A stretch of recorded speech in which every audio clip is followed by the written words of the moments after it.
ताकतों के खिलाफ आवाज उठानी चाहिए थी। लाल आंख कर करके चाइना को समझाना चाहिए था। लाल आंख कर करके चाइना को समझाना चाहिए था। कहां है लाल आंख और कहां है 56 इंच? प्रधानमंत्री जी छुपिए मत, सामने आइए, जवाब दीजिए, देश जवाब मांगता है। ये तो थी दोस्तों राजनीतिक बातें, यानी कि जब कांग्रेस सरकार थी, जब मोदी जी बोल रहे थे, और अब बीजेपी यानी कि मोदी सरकार है, तो अब कांग्रेस वाले बोल रहे हैं। जी हाँ दोस्तों, लेकिन असल में यहाँ पर पहले तो आप देख सकते हैं कि जो रणदीप सिंह सुरजेवाला की तरफ से ट्वीट कर क्या कहा गया कि कहाँ है लाल आंख, वह 56 इंच का मोदी का सीना, कब आंख में आंख डालकर चीन से कब जात छुड़वाएंगे। जी हाँ दोस्तों, लेकिन मैं आपको बता दूं जो असल में भारत और चीन के बीच अब चल रहा है दोस्तों, भारत और चीन के बीच 13वें दौर की बैठक भी समाप्त हो चुकी है।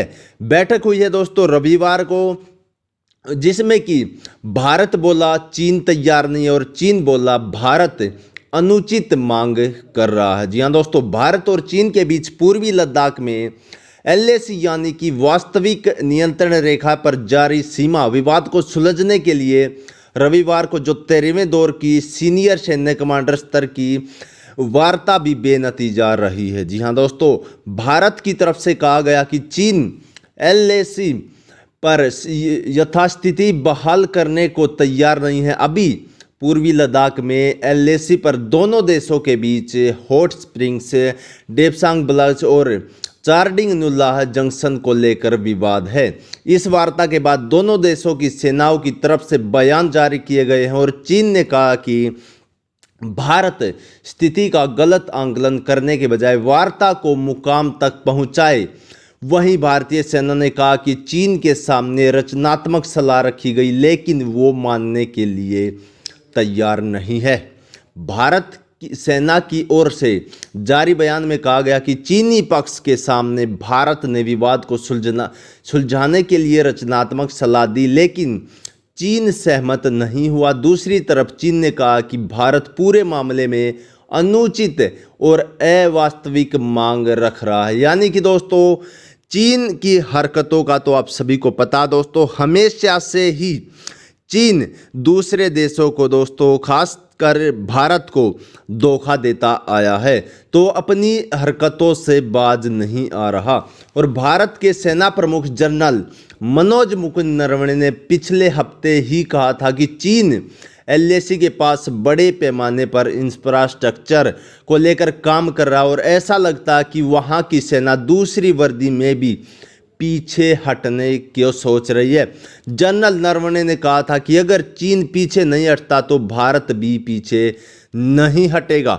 जी हाँ दोस्तों, भारत की तरफ से भी एक खुली चुनौती यहाँ पर चीन को दी गई है। जिस प्रकार चीन अपनी हरकतों से बाज नहीं आ रहा है, लेकिन यहाँ पर हमारे देश में दोस्तों इन सभी चीज़ों पर भी अब जमकर राजनीति चल रही है। जी हाँ दोस्तों, देश की किसी को फिक्र नहीं है, उनको बस राजनीति की फिक्र है। जब कांग्रेस सरकार थी तो मोदी जी दहाड़ रहे थे, और जब अब मोदी सरकार है तो जाहिर सी बात है दोस्तों कांग्रेस वाले उंगली उठा रहे हैं। लेकिन असल में जो भारत और चीन का रिश्ता है दोस्तों, वो आप सभी को पता है शुरुआत से ही काफ़ी ख़राब वो रिश्ते रहे हैं और अब भी इसी प्रकार का माहौल बना हुआ है दोस्तों।